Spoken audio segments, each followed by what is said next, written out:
আসসালামু আলাইকুম ভিউয়ার্স।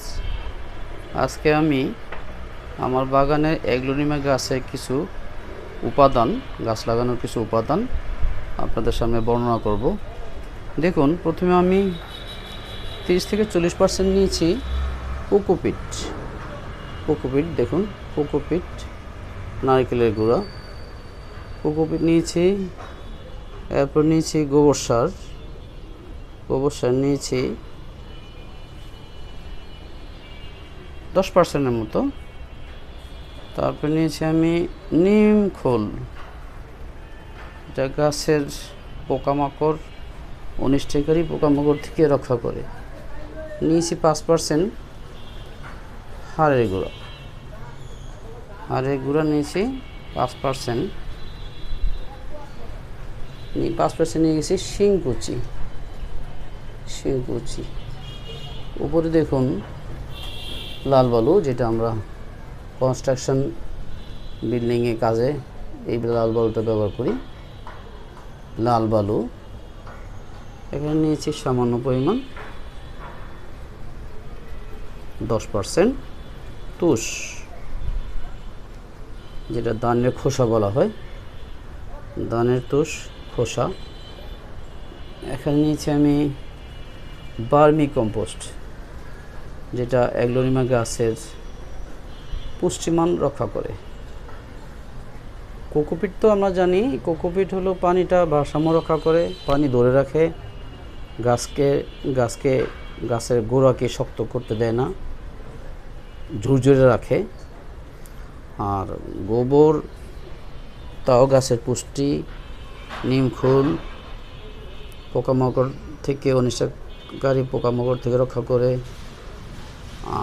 তারপর হাড়ের গুঁড়া এবং শিংকুচি, এগুলি খাদ্য পুষ্টি গাছের, যে কোনো গাছের জন্যই এই উপাদানগুলি খুবই দরকার। তবে আমি বিশেষ করে আজকে একটু ভিন্নতা আনছি। তার কারণ হলো আমার গাছের গ্রোথ দেখছি যে কম মনে হইতেছে। তো এই জন্য আজকে আমি দুটি খাবার অ্যাড করছি।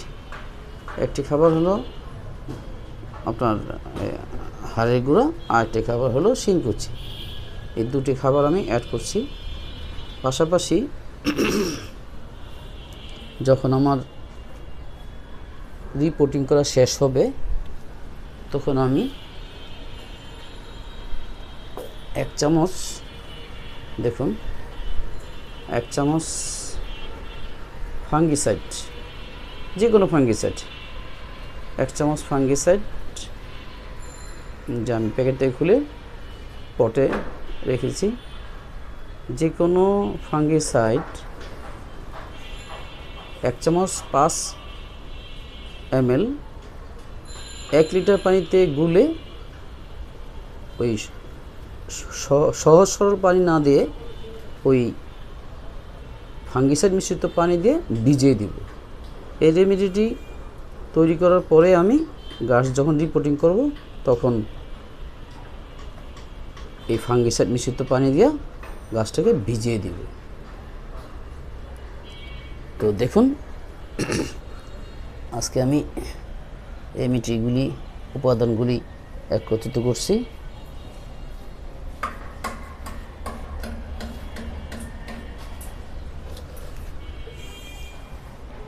খেয়াল রাখতে হবে, শুধু খাবার দিয়ে গাছকে ভালো রাখা যাবে না। গাছকে ভালো রাখতে হলে যথার্থ খেয়াল রাখতে হবে। আর আমরা এমন খাবার দেব না, রাসায়নিক খাবার এমন খাবার দেব না যে খাবারগুলি আমাদের গাছকে, ইনডোর প্লান্টকে ক্ষতি করে।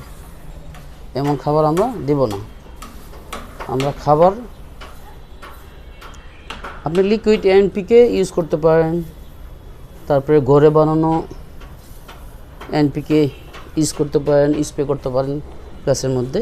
খেয়াল রাখতে হবে গাছের গোড়া যাতে পানি জমে না থাকে। গাছের গোড়ায় পানি জমা এগ্লোনিমা গাছের জন্য, ইনডোর প্লান্টের জন্য ক্ষতিকর।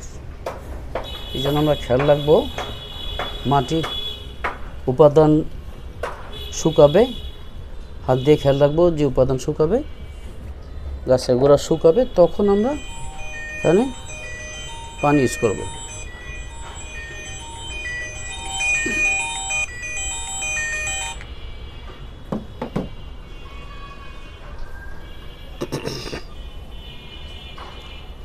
আমার উপাদান বানানো প্রায় শেষ।